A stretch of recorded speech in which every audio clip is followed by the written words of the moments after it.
سنت کے مقام کو سمجھنے کی کوشش کرو. اللہ کے رسول کا یہ مقام تھا کہ جو جہاں سن لیا اسی جگہ پر وہ بیٹھ جایا کرتا تھا. ذرا سنن دارمی کے ان لفظوں پر غور کرو. عبداللہ ابن مسعود یہی راوی ہے، فرماتے ہیں کہ ایک بار میں مسجد کے اندر داخل ہوا، میں نے چند لوگوں کو دیکھا، وہ حلقہ بنائے ہیں، 10 آدمی ادھر، 5 آدمی ادھر، 20 آدمی ادھر، 8 آدمی ادھر، اور سب نے اپنی انگلیوں پر یا کنکریوں پر، کچھ کنکریاں انہوں نے لے رکھی تھی، پتھر کی گٹیاں، کنکریاں یہ ہوتی نہیں کنکری، آپ کے یہاں جو بھی بولتے ہو، جیسے کنکری ماری جاتی ہے وہ شیطان کو چھوٹے چنے کے دانے کے برابر، تو وہ کنکریاں انہوں نے لی تھی، ان کے پاس رکھی ہوئی تھی کنکریاں.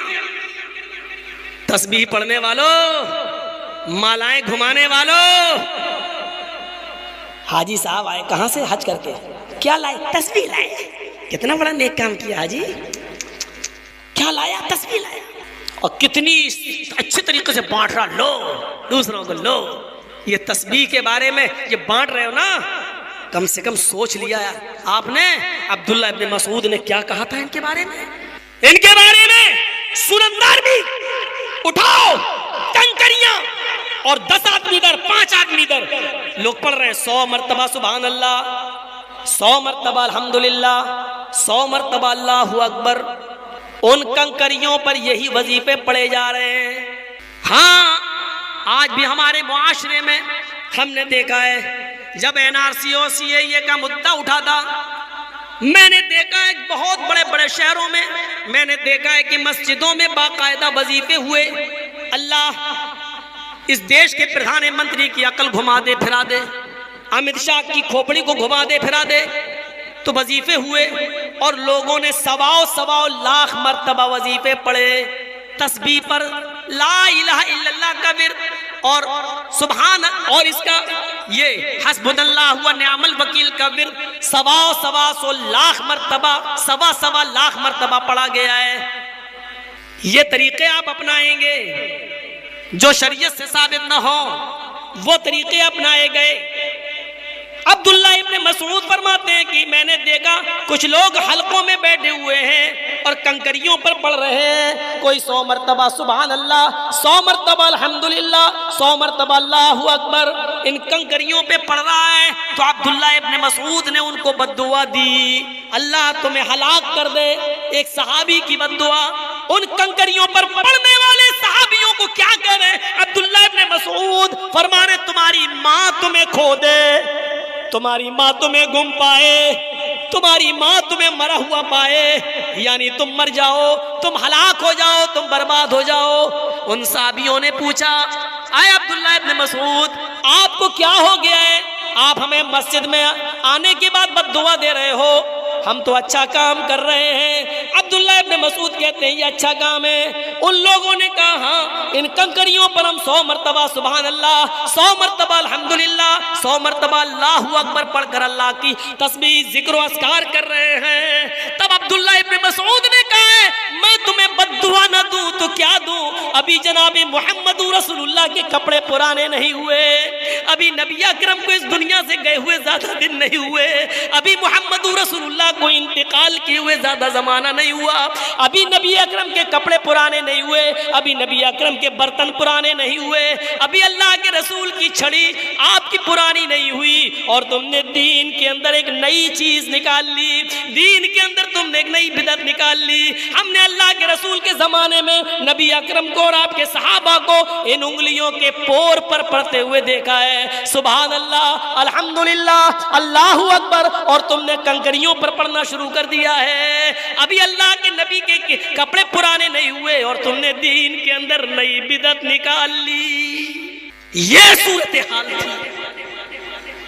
جب مسجد میں بیٹھ کر کنکریوں پہ نہیں پڑھا جا سکتا ہے تو تسبیح کے دانوں پر کیسے پڑھا جا سکتا ہے؟ حج کرنے والوں تمہیں حج مبارک ہو. آئندہ بھی تم کبھی حج کرنے جاؤ تو اچھی بات ہے جاؤ، لیکن وہاں سے اس طریقے کی خرافاتیں لے کر مت آؤ. زمزم لاؤ، کھجور لاؤ، وہاں بہت سی دینی کتابیں تقسیم ہوتی ہیں، بنگلہ میں بھی، اردو میں بھی، ہندی میں بھی۔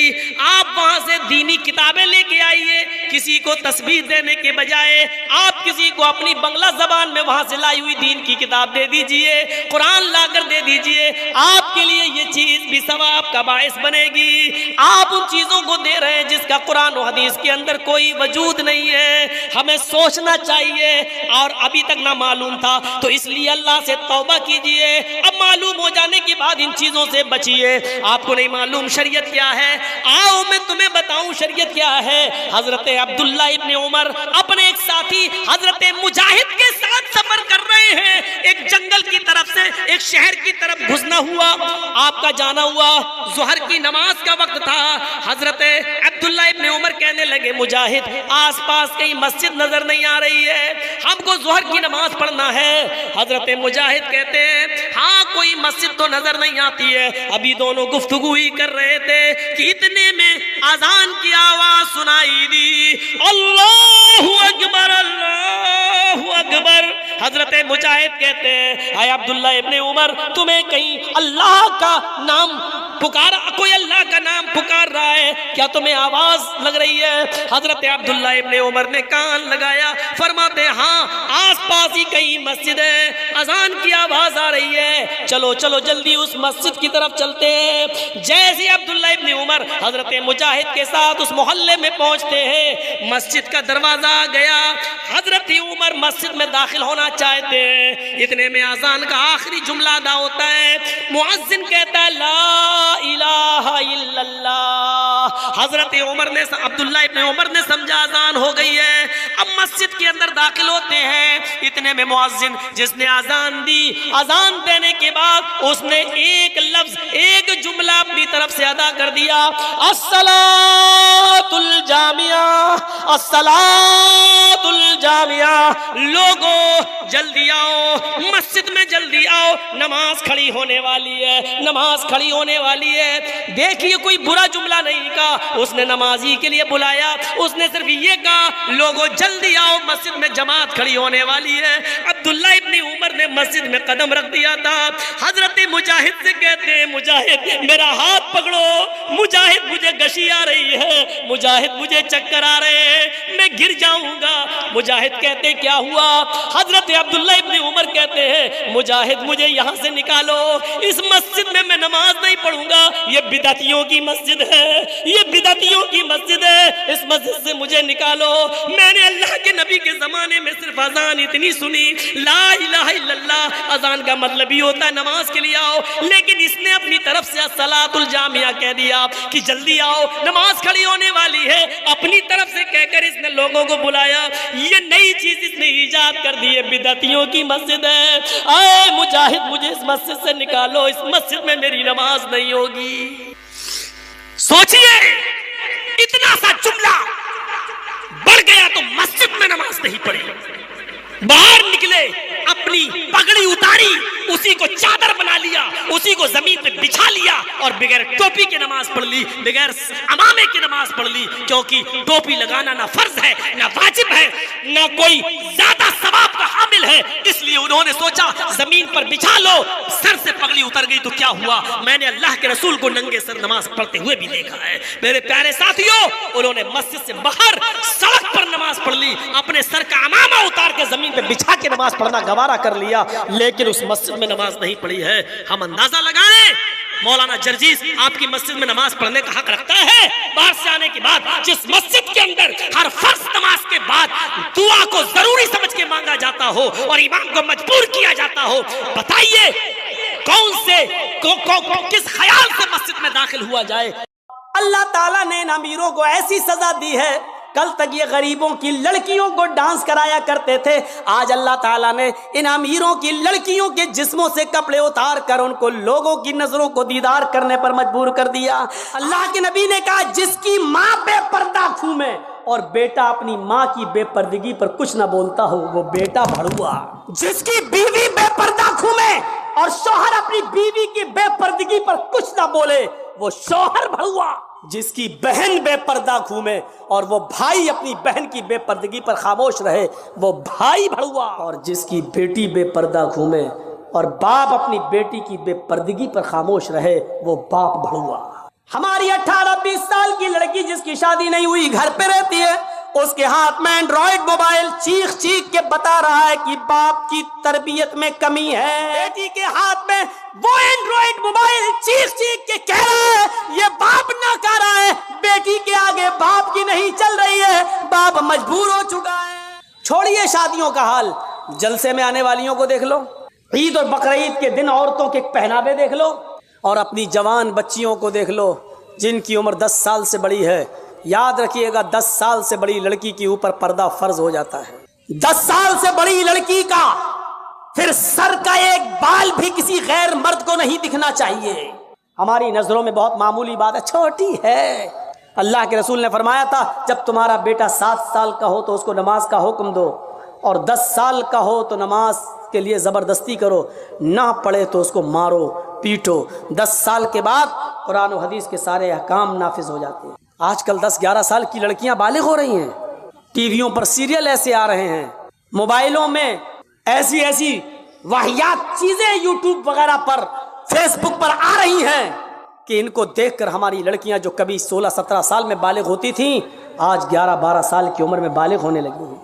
اور یعنیت پھیل چکی ہے، شرم و حیا طاق پر رکھی جا چکی ہے۔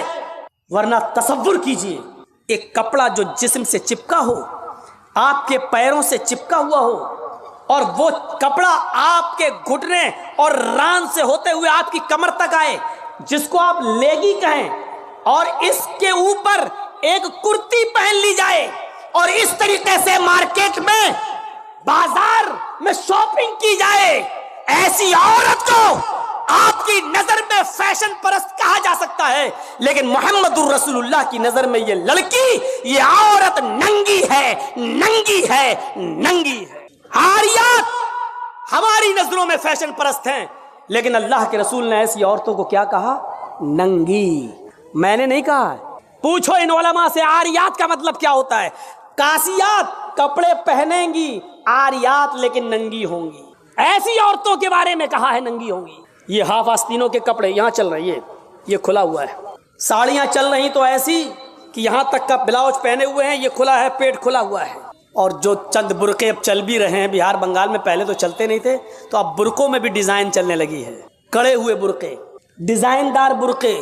اب ایک بات بتائیے، برقعے کو آپ ایک تو ڈیزائن دار بنا رہے ہیں، اور دوسرا جب عورت یا لڑکی جب برقع اوڑھتی ہے تو سینے پر پھول بنا دیے آپ۔ یہ بتائیے یہاں پھول بنانے کی کیا ضرورت تھی؟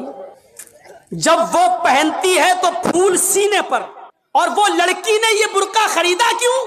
اس کا مطلب کیا ہے کہ وہ بھی اس لیے خرید رہی ہے تاکہ میرے پھولوں پر نظر۔ یہ سننا پڑے گا، تمہیں نہیں، تمہارے باپ کو بھی سننا پڑے گا۔ جب تک میں اس کرسی پر ہوں، یہ اتھارٹی، یہ پاور مجھے اسلام نے دیا ہے، سننا پڑے گا۔ کیوں خریدا ہے اس نے یہ برقع؟ یو پی سائڈ میں آ جاؤ، لکھنؤ کے برقعے دیکھ لو، بمبئی کے دیکھ لو، حیدرآبادی برقعے دیکھ لو، قسم خدا کی اب برقعے نہیں رہ گئے۔ اب 60 سال کی بڈھی بھی اوڑھ لے تو ایسا لگتا ہے جیسے وہ 18 سال کی لڑکی جا رہی ہے۔ یہ برقعے ایک بار سچا واقعہ ہے، 60 65 70 سال کی بڑھیا ایسا ہی برقع اوڑھ کے چہرہ چھپا کے جا رہی تھی، دھیرے دھیرے، بھائی بڈھی تھی وہ دھیرے دھیرے چل رہی تھی، تو ایک لڑکا اس کا پیچھا کرنے لگا، 20-22 سال کا لڑکا اس بڈھی کا پیچھا کرنے لگا، کیونکہ جو سوچنے لگا برقع اتنا خوبصورت ہے تو برقعے کے اندر کتنا خوبصورت مال ہوگا، برقعے والی کیسی ہوگی، اس کا پیچھا کرنے لگا۔ بڑھیا دھیرے دھیرے چل رہی، لڑکا سمجھ رہا مجھے لفٹ دے رہی، میری وجہ سے دھیرے دھیرے چل رہی، جبکہ وہ اپنی کمزوری کی وجہ سے دھیرے دھیرے چل رہی۔ بڑھیا سمجھ گئی کہ لڑکا میرا پیچھا کر رہا ہے، تو تھوڑی دور چلنے کے بعد اس نے اپنا نقاب کھولا اور اپنی تتلاتی زبان میں بولی بیٹا۔ لڑکے کا تو موڈ خراب ہو گیا، کم بخت میرا تو معاملہ ہی گڑبڑ ہو گیا۔ بیٹا تو میرا پیچھا کیوں کر رہا ہے؟ میں تو تیری اماں کی عمر کی ہوں۔ لڑکے کو بھی غصہ آ گیا، کہتی بھاگ، میں اپنے لیے نہیں اپنے ابا کے لیے ڈھونڈ رہا ہوں۔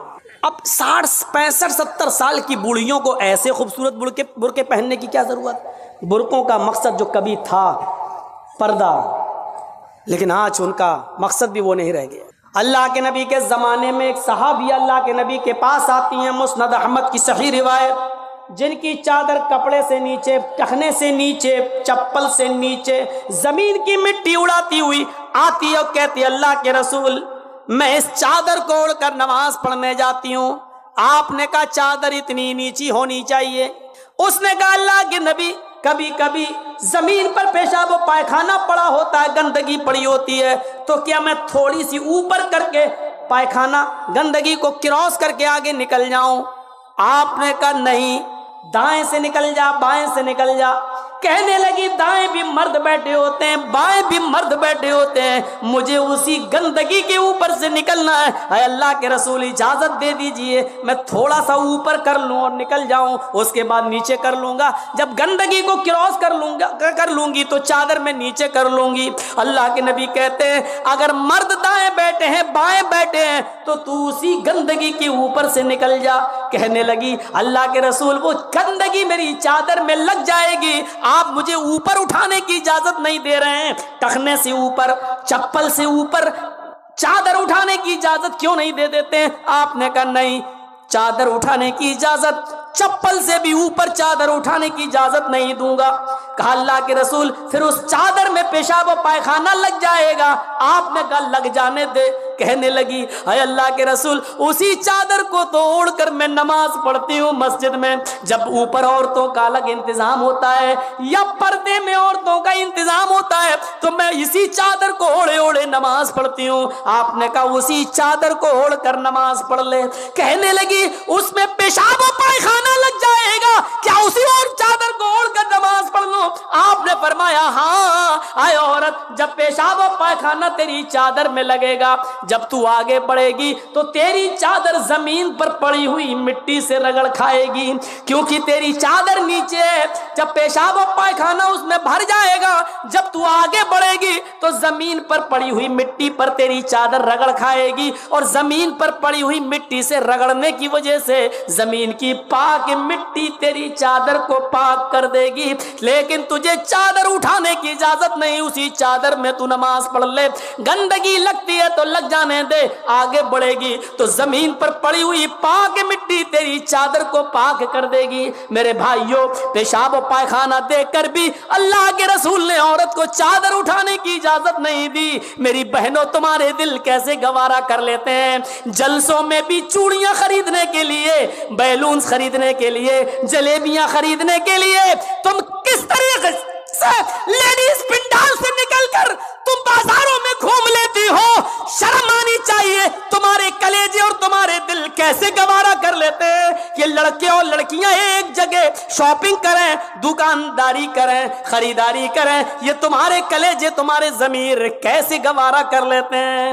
جبکہ اللہ کے نبی فرماتے ہیں لا یخلون رجل بامرأۃ الا کان ثالثہما الشیطان، کوئی مرد کسی عورت سے تنہائی میں نہ ملے، کوئی مرد کسی عورت سے اکیلے میں نہ ملے کہ اس میں تیسرا شیطان ہوتا ہے، اس میں تیسرا بہکانے والا شیطان ہوتا ہے۔ میرے بھائیوں، اسلام کا قانون یہی ہے، اسلام کا نظام یہی ہے۔ ایک عورت، اس کا شوہر مر چکا ہے، عورت کے پاس بہت زیادہ پیسہ ہے، وہ حج کرنا جانا چاہتی ہے، شوہر انتقال کر گیا، اب عورت اکیلے حج کرنے نہیں جا سکتی ہے، جبکہ مستطیع ہے، صاحب استطاعت ہے، حج کرنے جانا چاہتی ہے، اچھا کام کرنے جانا چاہتی ہے۔ اسلام کہتا ہے کہ تیرا شوہر نہیں ہے تو بھائی کے ساتھ جا، بھائی نہیں ہے تو باپ کے ساتھ جا، باپ نہیں ہے تو بیٹے کے ساتھ جا، لیکن کسی محرم کا ہونا ضروری ہے،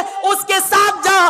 چیخ کر عورت کہتی ہے کوئی نہیں ہے، میرے پاس دولت ہے۔ اللہ کے نبی کہتے ہیں پھر دولت سنبھال کر اپنے پاس رکھ، اگر تیرا بھائی نہیں ہے، بیٹا نہیں ہے، شوہر نہیں ہے، باپ نہیں ہے، کوئی محرم نہیں ہے تو تو اکیلے حج کرنے نہیں جا سکتی ہے۔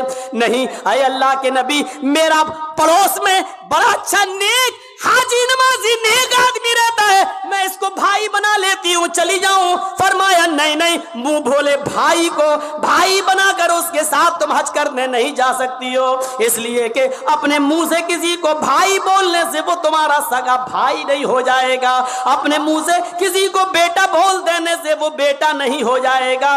تم کسی کو بیٹا بول دو، بھائی بول دو، جو چاہو بول دو، لیکن اسلام یہ کہتا ہے کہ اس کے ساتھ بھی عورت کو اجازت نہیں ہے کہ وہ حج کرنے جائے.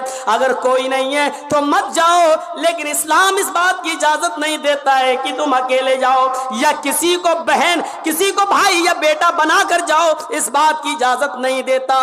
اسلام ایک عبادت میں, حج جیسی عبادت میں بھی عورت کو کسی غیر مرد کو منہ بولے بھائی اور منہ بولے بیٹے کے ساتھ بھی جانے کی اجازت نہیں دیتا. تو میرے بھائیوں, جب خانہ کعبہ میں جانے کی اجازت نہیں دیتا ہے, صفا مروہ کی سعی کی اجازت نہیں دیتا ہے, اتنی خوبصورت عبادت کی اجازت نہیں دیتا ہے, تو بازاروں میں اکیلے گھوم کر شاپنگ کرنے کی اجازت کیسے دے گا؟ پھر بازار کے اندر عورت کو اکیلے جانے کی اجازت کیسے دے گا؟ اتنی خوبصورت عبادت کرنے کی اجازت نہیں دیتا ہے, اتنی خوبصورت عبادت کرنے کی اجازت نہیں دیتا ہے. تو میرے بھائیوں, پھر عورت کو بازاروں میں گھومنے کی اجازت کیسے دے گا؟ پھر بازار میں گھومنے اور بازار میں سیر و تفریح کی اجازت کیسے دے گا؟ ہماری ماں بہنوں کو اس بات کو سوچنا چاہیے, غور کرنا چاہیے, سنجیدگی سے اس کو لینا چاہیے. ایک زمانہ تھا, حضرت فاطمہ کہہ رہی ہیں, اے علی میں اتنی بیمار ہوں, اتنی بیمار ہوں, لگتا نہیں کہ اس بیماری میں بچ پاؤں گی. اے علی اگر مجھے کچھ ہو جائے, اگر میرا انتقال ہو جائے, اے علی تو مجھے دن کے اجالے میں دفنانے مت لے جانا, رات کی تاریکی میں عشاء کی نماز کے بعد مجھے قبرستان میں دفن کرنا. حضرت علی نے کہا, اے فاطمہ ایسا کیوں کہہ رہی ہو؟ اگر تمہارا انتقال صبح فجر کے بعد ہو تو کیا عشاء تک ہم تمہارے جنازے کو رکھیں گے, مٹی کو رکھیں گے؟ تمہارے باپ کا, تمہارے ابو کا فرمان ہے کہ میت کو جلدی قبرستان لے جاؤ, پھر میں لیٹ کیسے کروں؟ فرماتی ہیں, اے علی, اے میرے پیارے شوہر, مجھے رات میں ہی لے جانا, میری بات کو گرا باندھو, میری بات کو مضبوطی سے پکڑ لو, میری وصیت کو یاد رکھنا, چاہے میرا انتقال کبھی بھی ہو لیکن مجھے عشاء کے بعد دفنانا, مجھے دن کے اجالے میں قبرستان نہ لے جانا. اے علی میں نہیں چاہتی ہوں کہ میرے مردہ جسم پر پڑے ہوئے کفن پر بھی کسی غیر مرد کی نظر پڑے, میں اپنے کفن پر بھی کسی غیر مرد کی نظر نہیں پڑنے دینا چاہتی ہوں. اے علی مجھے رات میں لے جانا, دن کے اجالے میں نہیں. میں نہیں چاہتی کہ میرے کفن پر بھی کسی غیر مرد کی نظر پڑے. میرے بھائیوں, انتقال کے بعد نکاح جائز نہیں ہے, انتقال کے بعد شادی نہیں ہوتی ہے, لیکن انتقال کے بعد بھی اپنے جسم کو تو چھوڑو, اپنے کفن کو بھی کسی غیر مرد کو دیکھنے کی اجازت نہیں دے رہی ہیں. یہ تھا حضرت فاطمہ کا پردہ. اس پردے کی روشنی میں میری بہنوں اپنے گریبانوں میں جھانک کر دیکھو, اپنے گریبانوں کے بٹن کھولو اور تلاش کرو ہم کہاں کھڑے ہیں, ہمارا پردہ کیا ہے, ہماری عزت و آبرو کیا ہے. آج ہمارے چہروں کو ہر کس و ناکس دیکھ رہا ہے. کل تک ہمارے ان خوبصورت گالوں کو کبھی آسمان کی نگاہوں نے بھی نہیں دیکھا تھا, چاند و ستاروں نے بھی نہیں دیکھا تھا, اور آج جو چاہتا ہے دیکھ لیتا ہے. ہر کس و ناکس جس کو چاہو آج وہ بڑی آسانی سے ہماری بہنوں بیٹیوں کا دیدار کر رہا ہے. اور ایک اور بات, جتنا امیر باپ ہے, جتنا بھی باپ امیر ملے گا آپ کو, آپ دیکھیے گا اس کی بیٹی اتنے ہی کم کپڑے پہنے ہوئے ہوگی. کس بات کا امیر ہے تو, کاہے کا امیر ہے تو؟ اپنی بیٹی کو 5 میٹر کا کپڑا لا کر نہیں دے سکتا ہے تو کاہے کا امیر ہے تو؟ کنجوس اور بخیل باپ. اللہ تعالیٰ نے ان امیروں کو ایسی سزا دی ہے, کل تک یہ غریبوں کی لڑکیوں کو ڈانس کرایا کرتے تھے, آج اللہ تعالیٰ نے ان امیروں کی لڑکیوں کے جسموں سے کپڑے اتار کر ان کو لوگوں کی نظروں کو دیدار کرنے پر مجبور کر دیا. آج ان امیروں کی لڑکیوں کے جسموں سے کپڑے اتروا کر آج غریب ان لڑکیوں کو دیکھ رہے ہیں, ان کا نظارہ کر رہے ہیں. آج امیروں کو اللہ نے یہ سزا دی ہے. آج وہ فیشن سمجھتے ہیں کہ میری بیٹی فیشنیبل کپڑے پہنے ہوئے ہیں. نہیں میرے بھائیوں, آپ اپنی بہنوں کے ذمہ دار ہیں. اللہ کے نبی نے فرمایا کہ جس لڑکی کا باپ جس کی بیٹی بے پردہ گھومے وہ باپ دیوس ہے, جس کی بہن بے پردہ گھومے وہ بھائی دیوس ہے, جس کی بیٹی بے پردہ گھومے وہ باپ دیوس ہے, جس کی بیوی بے پردہ گھومے وہ شوہر دیوس ہے. غور کرو کتنے صاف لفظوں میں اللہ کے نبی نے فرمایا. جس کی بہن بے پردہ گھومے وہ بھائی دیوس، جس کی بیٹی بے پردہ گھومے وہ باپ دیوس، جس کی بیٹی بے پردہ گھومے وہ باپ دیوس، جس کی بیوی بے پردہ گھومے وہ شوہر دیوس۔ اب دیوس کا معنی اگر ہم سمجھ جائیں تو سارا معاملہ حل ہو جائے۔ دیوس، دیوس کا یہ تو عربی لفظ ہے نا، اس کا اردو میں ترجمہ ہوتا ہے، سننے کی طاقت ہے؟ سنیں گے؟ دیوس کا مطلب ہوتا ہے بھڑوا۔ اور بھڑوا کس کو کہتے ہیں بتانے کی ضرورت نہیں، جانتے ہوں گے۔ بھڑوا کہتے ہیں اس کو جس نے اپنی بہن، بیٹی یا بیوی یا ماں کو غلط کام کرنے کے لیے کسی اڈے پر بٹھا دیا ہو، چکلے پر بٹھا دیا ہو اور ان سے غلط کام کرواتا ہو اور ان کی کمائی کھاتا ہو۔ عربی زبان میں اس کو دیوس کہتے ہیں اور اردو میں اس کو بھڑوا کہتے ہیں۔ کتنا سخت جملہ استعمال کیا اللہ کے رسول نے۔ مولانا جرجیز کو آپ کہہ رہے ہوں گے یہ کیا ہو گیا اس کو؟ اللہ کے نبی نے کہا جس کی ماں بے پردہ گھومے اور بیٹا اپنی ماں کی بے پردگی پر کچھ نہ بولتا ہو وہ بیٹا بھڑوا۔ جس کی بیوی بے پردہ گھومے اور شوہر اپنی بیوی کی بے پردگی پر کچھ نہ بولے وہ شوہر بھڑوا۔ جس کی بہن بے پردہ گھومے اور وہ بھائی اپنی بہن کی بے پردگی پر خاموش رہے وہ بھائی بھڑوا۔ اور جس کی بیٹی بے پردہ گھومے اور باپ اپنی بیٹی کی بے پردگی پر خاموش رہے وہ باپ بھڑوا۔ دیوس کہہ دو مولانا چلے گا، بھڑوا مت کہو، اچھا نہیں لگ رہا ہے۔ ہم کب کہہ رہے ہیں کہ اچھا لگ رہا ہے؟ ہم کو اچھا لگانا کب ہے؟ جب اچھا ہی لگنے لگے تو فائدہ کیا ہے؟ انجیکشن ایسے لگاؤ درد نہ ہو۔ صاحب ایسا ہو سکتا ہے کہ انجیکشن لگے اور درد نہ ہو؟ انجیکشن بھی لگوانا چاہتے ہو اور درد بھی نہیں چاہتے ہو، تب تو ہومیوپیتھک دوا لے لو، میٹھی گولیاں کھا لو جو مرنے کے بعد فائدہ کرتی ہے۔ ہومیوپیتھک دوا کے بارے میں یہی مشہور ہے، بہت لیٹ فائدہ کرتی ہے، تو ہم نے کہہ دیا مرنے کے بعد فائدہ کرتی ہے۔ لیکن سسٹم مل جائے تو جادو کی طرح بھی فائدہ کرتی ہے، بہت جلدی بھی کرتی ہے۔ تو جب آپ کو میٹھی گولیاں ہی کھانا ہے ہومیوپیتھک دوا تو پھر مت کراؤ تقریریں، اور تقریر کرا رہے ہو تو سننا پڑے گا۔ کتنے لوگ ہیں آج جو اپنی بیوی کی بے پردگی پر سوال اٹھاتے ہیں؟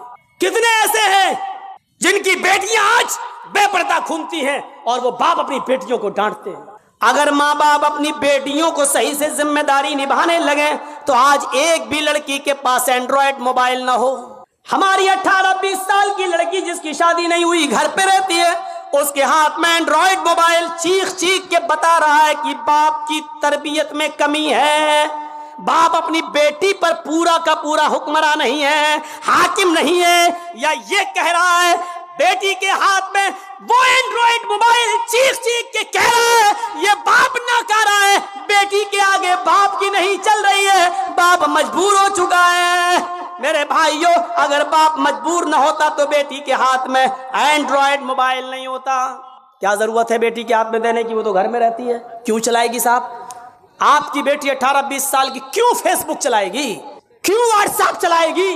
کیوں میسنجر چلائے گی؟ اور آپ کیسے اپنی بیٹی کو فیس بک اور میسنجر اور واٹس ایپ چلانے کے لیے ڈھیل دے سکتے ہیں؟ کیسے؟ آپ کا یہ دل کیسے گوارا کر لیتا ہے؟ آپ ذمہ دار ہیں۔ ہماری یہ بیٹیاں کل بچوں کی مائیں بنیں گی، شادی کے بعد ان کو اپنے بچوں کی تربیت کرنا ہے۔ ماں کے قدموں کے نیچے جنت بتائی گئی ہے، حالانکہ یہ کوئی حدیث نہیں ہے، ایک مقولہ ہے، لیکن بچے اپنے ماں کے قدموں کے نیچے جنت کیسے ڈھونڈیں؟ یہ آج کل کی ماں کے قدموں کے نیچے جنت ہے؟ جس کو خود نہیں معلوم کہ قدم میرے کہاں ہیں، اس کے قدموں کے نیچے بچے جنت ڈھونڈیں گے؟